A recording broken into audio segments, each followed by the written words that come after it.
और क्या कहना चाहते हैं?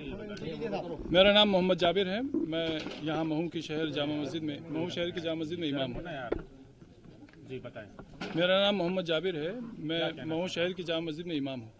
मैंने आप मीडिया साथियों को इसलिए बुलाया है कि मुझे ये खबर मिली है सोशल मीडिया से के थ्रू, चूँकि ये बाकायदा पूरे देश में ये माहौल बनाने की कोशिश की जा रही है या खबर फैलाने की कोशिश की जा रही है कि मुसलमान को इंडिया की जीत से नाराज़गी थी और इस तरह से ये मामला बिगड़ा है और मुसलमानों की वजह से ये सब कुछ हुआ है। ये एक गलत बात फैलाई जा रही है और इस चीज़ से हमें बहुत दुख हुआ है।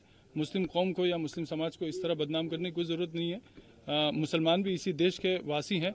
ये परसेप्शन चूँकि देश में बहुत सारे लोगों ने पहले से ही बना रखा है कि मुसलमान जो है वो देश विरोधी हैं, और जबकि कहानी यहाँ पर जो शुरू हुई है वो इस तरह शुरू हुई है कि सबसे पहली चीज़ शासन प्रशासन से जिस तरह की चूक हुई है, उन चूकों के चलते यहाँ पर यह हादसा हुआ है।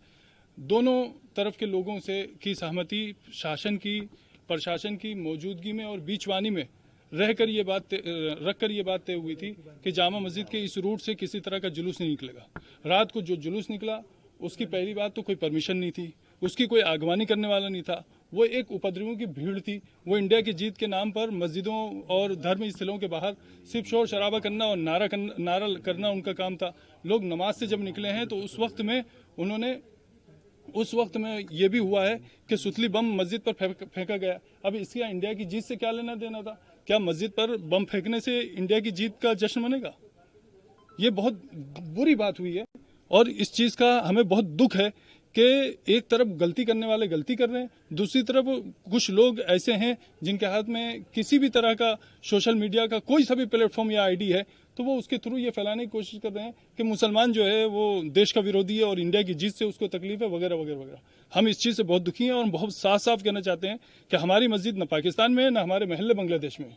हम इसी हिंदुस्तान के निवासी हैं, इसी हिंदुस्तान में हम रहे हैं, इसी हिंदुस्तान में हम रहते हैं, इसी हिंदुस्तान के साथ हमारा रिश्ता है। इस तरह की बातें करना ये और फिर कुछ लोगों की तो मैं समझता हूँ कुछ लोगों की तो रोजी रोटी या नेतागिरी या उनका अपना जो भी प्रोफेशन है वो तो हिंदू मुस्लिम पर चल रहा है।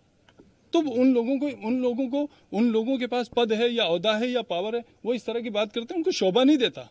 मतलब ठीक है, आप किसी की चापलूसी कर सकते हैं लेकिन आप किसी की बात से उस वक्त तक सहमत नहीं हो सकते जब तक उसमें सच्चाई ना हो। लेकिन जो आरोप लगाए जा रहे हैं दूसरी तरफ से भी, मैं उसी आरोप तरफ से लगाए जा रहे हैं। दूसरा पक्ष ये कह रहा है कि कोई पटाखा नहीं फोड़ा गया, दूसरा पक्ष ये भी कह रहा है कि जुलूस निकल रहा था, हमने भारत माता तक की जय के नारे लगाए, पीछे से पत्थरबाजी हुई। पथराव मस्जिद से हुआ, ऐसा उनका कहना है। इस प्रकार की वीडियो भी आ रही है कि मस्जिद से कुछ लोग निकल रहे हैं और एक नारे समझ गया, मैं आपकी बात समझ गया। अब मेरी बात को जरा ध्यान से सुनिए। यहाँ मस्जिदों में पत्थर के ढेर लगे हैं क्या? मैं मीडिया पर्सन से बहुत खुल के बात कहता हूँ, आप पूरी मस्जिद और इसके आसपास के सारे एरिया को छान मारिए, क्या यहाँ पर पत्थर जमा किए हुए थे? एक बात। दूसरी बात, मेरा बुनियादी सवाल यह है कि जिस एरिया से जुलूस नहीं निकलना प्रशासन की मौजूदगी में बीचवानी में रहकर दोनों पक्षों के बीच तय हो चुका था, उस वक्त में जुलूस का उसी रूट से निकलना, बगैर आगवानी करने वालों और उसके संयोजकों के बगैर निकलना, नारों के साथ निकलना, नमाज के वक्त में निकलना, क्या ये सब इस देश में मतलब पनपने की बातें हैं? या महू में इस तरह सद्भावना पैदा होगी? क्या ये चीज़ ठीक हुई?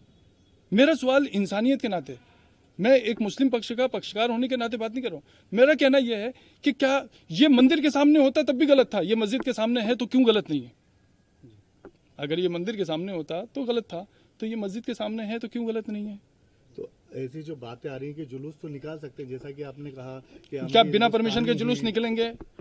मैं आपसे लिखा हुआ ले लूं? नहीं, देश की जीत के जुलूस के लिए कोई रूट तो होता है, कुछ गाइडलाइंस तो होती हैं, कुछ तो व्यवस्था होती है। नहीं तो पॉलिटिक्स अगर कोई वो होता तो बिल्कुल गाइडलाइन होती है, तो देश की जीत का था। नहीं, देश की जीत के जश्न की आपने बताया, मेरी बात सुनो, देश की जीत के जश्न के लिए कुछ तो थोड़ा तो कहीं तो कुछ तो पाबंदी होगी ना। जो वीडियो मार्केट में चल रहे हैं उसमें मुस्लिम समाज के लोग पत्थर फेंकते हुए नजर आ रहे हैं, उस पर क्या कहना है? नहीं, दूसरी तरफ से तो फूल आ रहे थे, बस यही कहूंगा मैं। यानी कि दोनों तरफ से पथराव हुआ।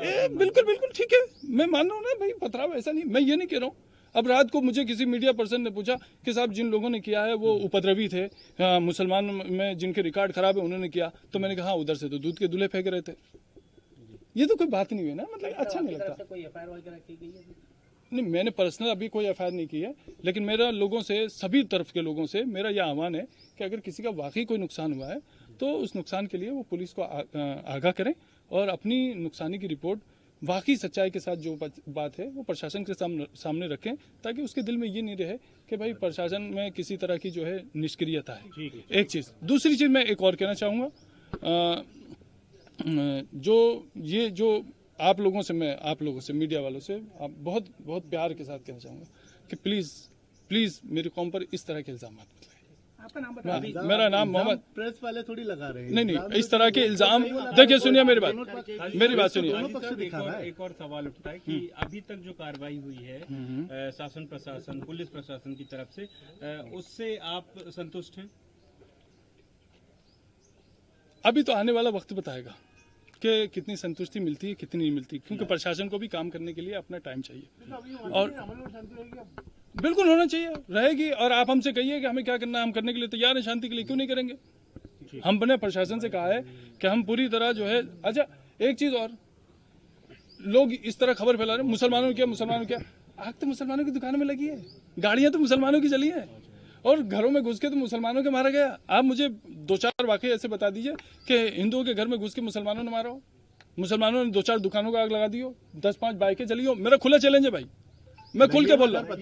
नहीं, मेरी बात नहीं समझा।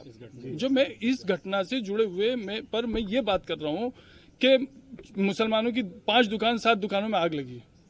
मुझे आप बताइए कि ऐसे 2 दुकानों में 4 दुकानों में आग लग गई क्या? पत्ती चौराहे में यही लोग का आरोप लगा रहे हैं कि हुआ है। मैं वही कहना चाह रहा हूँ कि आपके पास कैमरा है कि मेरे पास कैमरा है, पहुंचिए ना, आप बताइए ना उसको। अगर मैं बता दूंगा यहाँ पर कि एक मिनट मैं अगर ये बता दूंगा कि यहाँ मुकेश भाई की दुकान में आग लगी है तो आप लोग सब पहुंच जाएंगे। वहां जाने के बाद जब पता चलेगा कि मोहम्मद भाई की दुकान में आग लगी है तो आप वापस कैमरा लेके आ जाएंगे। ये कुछ मीडिया पर्सनों की सच्चाई है। काजी साहब, हमने दोनों पक्ष दिखाए हैं, समस्या ये है कि दोनों पक्ष से एक ही तरह के आरोप लगाए जा रहे हैं मीडिया पर। अच्छा, मीडिया पर दोनों तरफ का नहीं, मीडिया पर भी वो एक ऑन अ लाइटर नोट कि वो मीडिया पर नहीं, बस एक दूसरे पर दोनों ही पक्ष के एक जैसे आरोप हैं। वो कह रहे हैं कि वहां से आगजनी हुई, दूसरा पक्ष कह रहा है कि इधर से पत्थरबाजी और आगजनी हुई। ठीक है जी, सीसी कैमरा उठाइए, हम प्रशासन से निवेदन करेंगे और आग्रह करेंगे कि सीसीटीवी कैमरा उठाइए और उसमें चेक कीजिए और पता चल जाएगा कहाँ से आगजनी शुरू हुई है। कोई बात नहीं, ठीक है। आरोप प्रत्यारोप की सच्चाई तो प्रशासन कर ही लेगा। फिलहाल आप क्या अपील करना चाहेंगे अभी? भाई, शांति बनाने में जिसका जो सहयोग लग सकता है उसको सहयोग देना चाहिए और शहर को पुरानी हालत पर वापस आना चाहिए और जो सद्भावना पहले बनी हुई थी उससे बेहतर सद्भावना का माहौल बनाने की कोशिश करना चाहिए। ठीक है, थैंक यू, शुक्रिया। पहले ही बता दें, आपका नाम बताइए। अमित जोशी, युवा मोर्चा पूर्व नगर अध्यक्ष महू। अमित भाई, ये बताएं कल जो घटना हुई उसमें क्या कहना चाहेंगे, क्योंकि उसमें आपका भी नाम आ रहा है। जो मुस्लिम समाज है उनका ये कहना है कि अमित जोशी आए थे जुलूस लेकर, उसके बाद फिर घटना शुरू हुई और पथराव हुआ। नहीं, आपकी बात से मैं सहमत नहीं हूँ। मैंने भी वो वीडियो देखा है जिसमें शहर काजी बोल रहे हैं कि यहाँ पे तनाव होने के बाद में अमित जोशी से मेरी चर्चा हुई थी और मैंने उन्हें बोला था कि आप अपने पक्ष को लेके जाइए थाने पे और मैं मेरे पक्ष को लेके अपन थाने पे बात करते हैं। असल घटना क्या हुई थी जो आप बता रहे हैं? असल घटना यही है कि शहर काजी जी ने मुझे बोला कि अमित आप इनको लेके चलिए और मैं मेरे पक्षों को लेके चलता हूँ। हमारे मुड़ते ही 15 कदम भी नहीं पहुँचे होंगे वो पथराव स्टार्ट हो गया। किसकी तरफ? मस्जिद की तरफ से पथराव स्टार्ट हुआ है। कम से कम मेरे देखते देखते मस्जिद से कम 300-350 लोग एक साथ आकर पथराव कर रहे थे। और ये देखने की बात है कि उस जगह पे पत्थर उस समय नामो निशान नहीं था पत्थर का। कहाँ से पत्थर आए, कैसे आए, छतों से भी पत्थर गिरे। घटना जो हुई उसको लेकर क्या कहना चाहेंगे? इस तरह की जो घटना है दुर्भाग्यपूर्ण घटना है और जैसे मुसलमानों का पाक महीना होता है, इस पाक महीने के अंदर शहर काजी ने जो किया है उसको आरोप प्रत्यारोप लगाया, इसको शहर कभी नहीं भूल पाएगा और ना ही इनको माफ करेगा। कितनी जगह घटना हुई थी और ये सवाल आपका अच्छा है कि कितनी जगह घटना हुई है। जैसे विवाद की जो मुख्य जगह थी वो जामा मस्जिद थी। अब ये समझ नहीं आ रहा कि जामा मस्जिद को छोड़ के अन्य 4 से 5 जगह कैसे घटनाएं हो गई है। पत्ती बाजार मस्जिद पे घटना हुई है, तकिया मोहल्ला पे हुआ, बदक मोहल्ला होगा, मतलब जो मस्जिदें हैं जैसे स्टेशन की मस्जिद से क्यों पथराव हुआ है और यहीं से क्यों विवाद स्टार्ट हुआ, ये समझने वाली बात है। आप क्या पक्ष करना चाहेंगे? आपका हमारा तो पक्ष यही है कि